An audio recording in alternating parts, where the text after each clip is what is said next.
ចាក្តៅហុយនេះជា comment ដែលខ្ញុំទទួលបានចំពោះវីដេអូដែលខ្ញុំធ្វើតាក់ទងទៅនឹង visa គូដឹងអញ្ចឹងណាចែករំលែកបទពិសោធន៍ផ្ទាល់ខ្លួននិងរយៈពេលនៃការរត់ visa របស់ខ្ញុំ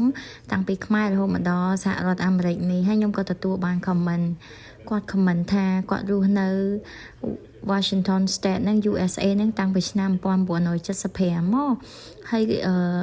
គាត់បានសញ្ជាតិមុនខ្ញុំកើតទៀត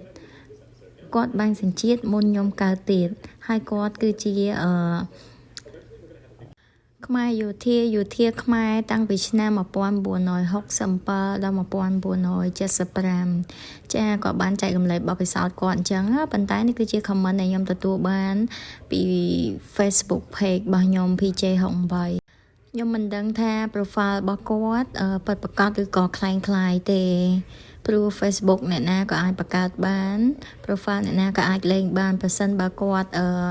ជាមនុស្សពិតប្រាកដមែនខ្ញុំមានការស្ងើចសរសើរគាត់មែនតើដោយសារការធ្វើទៅហ៊ានឬក៏យោធាអីគឺបដិញ្ញាចិត្តមែនតើមានន័យថាលះបង់ជីវិតដើម្បីជាតិចឹងហើយសម្រាប់ការធ្វើយោធាឬក៏ទាហាននៅអាមេរិក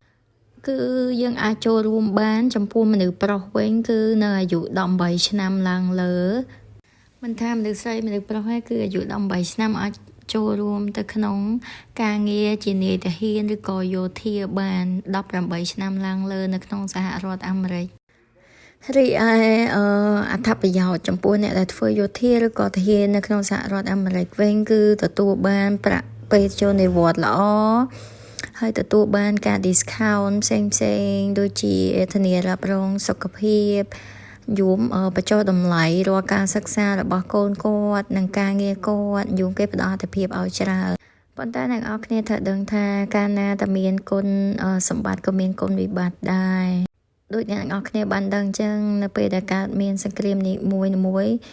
នៅក្នុងប្រទេសណាមួយគឺមានជនពិការភាពច្រើននៅក្នុងសហរដ្ឋអាមេរិកប្រសិនបើមានជនពិការភាពដែលមកពីទាហានឬក៏យោធាគឺគេទទួលបានការការពារសុខភាពព្យាបាលថែទាំរហូតដល់ស្លាប់តែម្ដងអ្នកនរគ្នាគិតមិនដែរបើប្រទេសកម្ពុជាយើងមានសេវាកម្មបែបនេះហើយខ្ញុំក៏អរគុណមែនតើចំពោះអ្នកស្នេហាជាតិផ្សេង